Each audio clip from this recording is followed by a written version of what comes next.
অগ্নিকাণ্ডের ঘটনা, হাওড়ার পাকরায় কারখানায় আগুন, চট প্লাস্টিকের ব্যাগ তৈরির কারখানার গোডাউনে আগুন। আরো ডিটেল জানাবে দেবাশিস রয়েছে আমার সঙ্গে। দেবাশিস, কি পরিস্থিতি, কিভাবে আগুন লাগলো?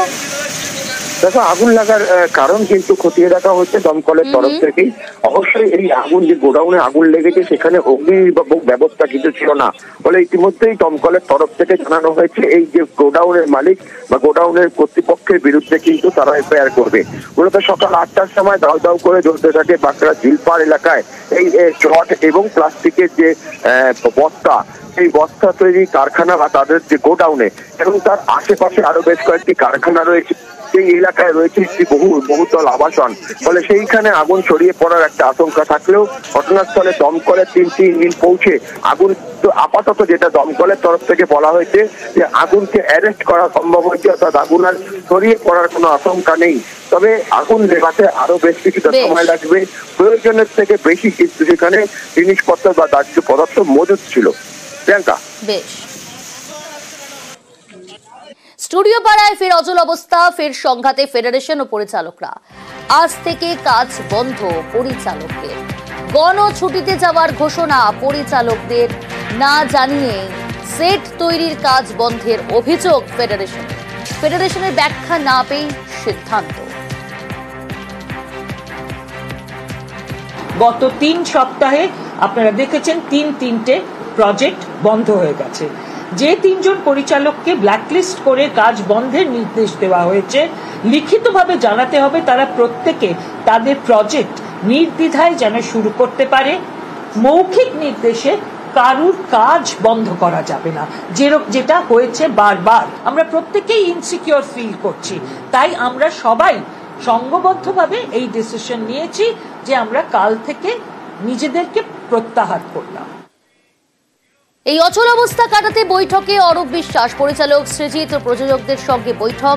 আজ টেকনিশিয়ান স্টুডিওতে হবে বৈঠক। মাননীয় মন্ত্রী অরূপ বিশ্বাস মহাশয় প্রডিউসার আমাকে ডেকেছে এবং আমার পার্টনারকে ডেকেছে, তো সেখানে আশাবাদী যে সেখানে গিয়ে নিশ্চয়ই কোনো পজিটিভ কিছু পাবো আমরা এবং আমাদের নিশ্চয়ই সমস্ত প্রবলেম সলভ হয়ে যাবে এবং আমরা আবার ফুল ফ্লোরে বিকেল 6টার সময় টেকনিশিয়ান স্টুডিও দেখা হয়েছে।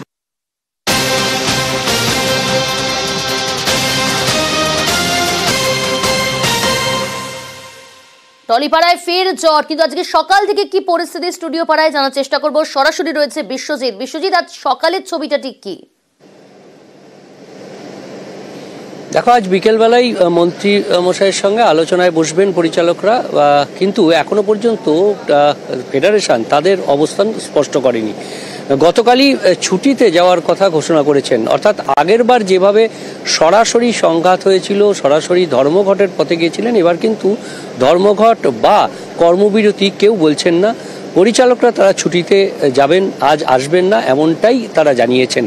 কিন্তু সকালবেলা আমরা স্টুডিও পাড়ায় কি দেখছি, আমরা সেই ছবিটাই একটু তুলে ধরবো। যে এই মুহূর্তে যে দাসানি স্টুডিও এই সপ্তাহের শুরুতেই যেখানে একটা অচল অবস্থা তৈরি হয়েছিল, সেই দাসানি স্টুডিওতে ইতিমধ্যেই টেকনিশিয়ানরা বিভিন্ন ফ্লোরে তারা কিন্তু সময় মতো এসেছেন, তারা কাজ করছেন, তারা সেট রেডি করছেন। এবং আমরা যদি দেখি যে ইনডোর শুটিং যেমন হচ্ছে, তেমনি পাশাপাশি আউটডোর যে শ্যুট, সেই আউটডোর শ্যুটের জন্যও তৈরি করা হয়েছে, সেট তৈরি করা হয়েছে। অর্থাৎ টেকনিশিয়ান যারা, শিল্পী যারা, তারা আসছেন, তারা ইতিমধ্যেই কাজ শুরু করেছেন। একটা কর্মব্যস্ততার ছবি সকাল থেকে আমরা লক্ষ্য করছি। তবে পরিচালকরা না আসলে কি এই শুটিং চলবে? অর্থাৎ কলাকুশলীরা আসবেন, পরিচালকরা না আসলেও কি সেই শুটিংয়ের কাজ, অর্থাৎ যে শুটিংয়ের কাজের জন্য এই স্টুডিও, সেই শুটিংয়ের কাজ কি চলবে? সেটাই এখন সময়ের অপেক্ষা। তবে পরিচালকরা জানিয়ে দিয়েছেন তারা আসবেন না, কিন্তু সাত সকালে আজ যে ছবিটা দেখা যাচ্ছে, টেকনিশিয়ান যারা তারা এসেছেন, তারা সেট তৈরি করছেন, ইনডোর আউটডোর সব ক্ষেত্রেই সেট প্রস্তুত করছেন। অর্থাৎ কর্মব্যস্ততার যে ছবি, সেই ছবিটা কিন্তু দেখা যাচ্ছে অন্যান্য দিনের মতোই। তবে বেলা বাড়লে বোঝা যাবে যে পরিচালকরা কতটা আসবেন বা আসবেন না, এবং তার উপর শুটিংয়ের কাজ কতটা এগিয়ে যাবে। বেশ, টলিপাড়ায় ফের জট, দ্রুত সমাধানের সওয়াল অভিনেতাদের। টলিপাড়ার জট না কাটলে যুক্ত সকলেরই ক্ষতি। যে কোনো মানুষেরই কোনো কিছু বন্ধ হওয়াটা ভালো নয়, ভেঙে দেওয়াটা ভালো নয়। নদী একটা আটকে দিলেও সেটা কি ভালো নয়। যেদিন বুঝতে পারি যে আজকে হয়তো কোনো কারণে কাজটা হবে না, মনটা খারাপ হয়, সে যে কোনো কাজও হতে পারে। কারণ আমরা তো কাজের মধ্যে দিয়ে আমাদের পরিচয়, যে কোনো কাজই সেটার বন্ধ হলে খারাপ লাগে। শুধু কষ্ট নয়, খুব উদ্বিগ্ন হয়ে পড়ি এবং আমার সবসময় মনে হয় যে বাংলা ইন্ডাস্ট্রি এত ছোট একটা জায়গা, তাতে এইসব ভুল বোঝাবুঝি, আমি জানি না কে ঠিক কে ভুল, কার জন্য কি হচ্ছে, কিন্তু এইগুলো নিজেদের মধ্যে যত মিটিয়ে নেওয়া সম্ভব হবে, যত তাড়াতাড়ি সেগুলো করা যাবে, তত ইন্ডাস্ট্রির পক্ষে মঙ্গল। কারণ এইটুকু একটা ইন্ডাস্ট্রি তো কোলাপস করে যাবে, কাজেই সেটা একেবারেই কাম্য। আমাদের প্রফেশন এটা, আমরা প্রফেশনালি এটা থেকে মানে রোজগার করি এবং আমরা সত্যিই খবরটা পেয়ে আমরা খুবই আপসেট। মানে আমি জানি না যে এটার সলিউশন কি এবং বারবার হচ্ছে। মানে আমি খুবই মন থেকে চাইবো যে এটার খুব তাড়াতাড়ি কোনো সমাধান হোক। প্রত্যেকবার এরকম ঝামেলা না হয়ে, কাজ বন্ধ না হয়ে, আমার মনে হয় সব টিম মিলে বসে ব্যাপারটাকে সর্টেড করা। স্ট্রাইক কেন হবে? আমরা যদি একদিন না কাজ করি তাহলে তো আমরা আমাদের সাফোকেশন হয়। সেটার জন্য আমার মনে হয় এটা সলিউশন নেওয়াটা খুব দরকার। কর্মবিরতি যখন কর্মনাশার দিকে চলে যায়, যে কাজ আর হচ্ছেই না, মানে রোজই কল টাইমে একটা ডিরেক্টর আসছে কিন্তু টেকনিশিয়ানরা আসছে না বা কোনো কারণে শুটিংটা হচ্ছে না, এটা কাম্য নয়। কিন্তু এটা কোনো যুদ্ধ নয়, এটাতে কে 1 পয়েন্ট পেলো, কে গোল দিয়ে চলে গেল, কার ইগো স্যাটিসফাই হলো, এটা কিন্তু নয়।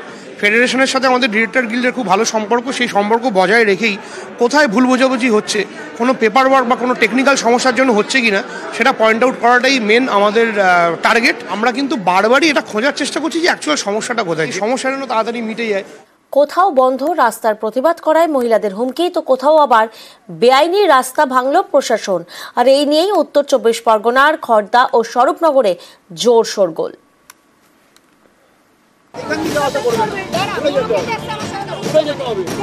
উত্তর 24 পরগনারই 2 জায়গায় রাস্তা নিয়ে শোরগোল।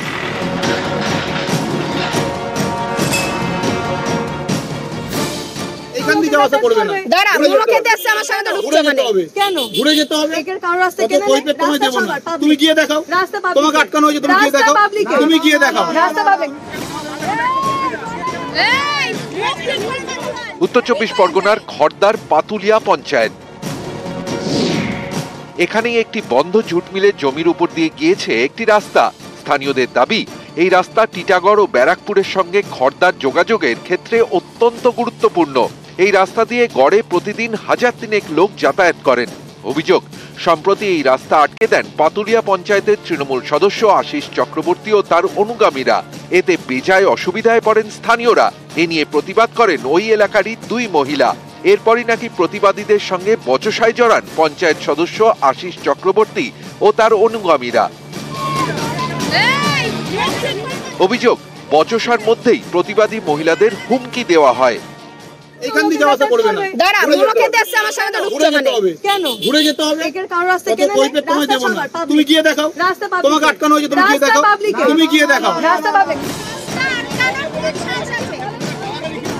এই ঘটনা ভাইরাল হতেই সরব হয়েছেন এলাকাবাসী।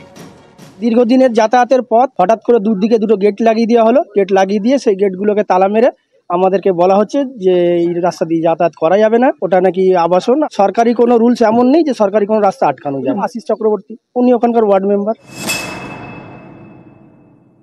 না এখান দিয়ে যাবো, কে আটকেছে, কেন, কার বাবার সম্পত্তি, এই সেই বলে সে রীতিমতো আমাকে ইট তুলে মারতে আসে। ইটটা ফেলাতে মোবাইলটা পড়ে যায় হাত দিয়ে। একটা যদি শিক্ষিত সমাজের মানুষ এই ভিডিওটা নিয়ে প্রতিবাদ করে যে এই জায়গাটা অন্যায় হচ্ছে, এ হচ্ছে, আমরা মাথা পেতে মেনে নিই, আমরা আবার সবকিছু করে দেবো।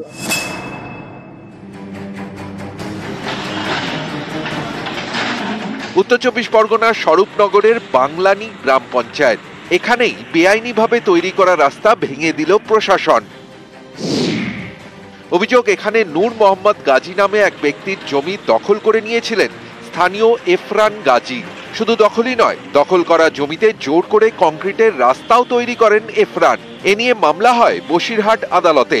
আদালত রাস্তাটি ভেঙে দেওয়ার নির্দেশ দেয়। আদালতের নির্দেশ মেনে বৃহস্পতিবার সকালে ওই কংক্রিটের রাস্তা ভেঙে দেয় প্রশাসন।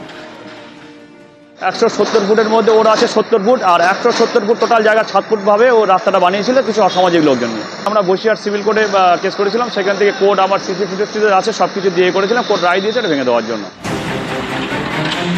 নিউজ 18 বাংলা।